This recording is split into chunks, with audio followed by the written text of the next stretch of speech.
বরাবর সর্দার সাহেব, প্রথমে আমি আমার পক্ষ থেকে সবাইকে জানাই ভালোবাসা ও আমার সালাম।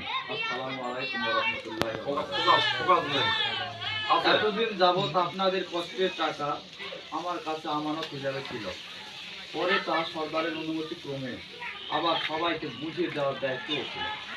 সেটা করতে গিয়ে কখনো যদি ভুল করে যদি কারো 2, 1 কিংবা 5 টাকা কম হয়েছে এইরকম হয়ে থাকলে সবাইকেই বলছি ক্ষমা করে দিবেন। কেননা আমি কাহারও কষ্টের টাকার দাবি করতে থাকতে চাই না।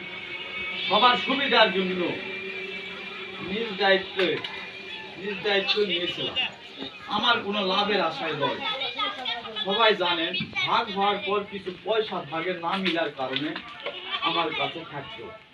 পরে বুঝে দিতে গিয়ে ভুল করলে তার চেয়েও বেশি লোকসান হতো।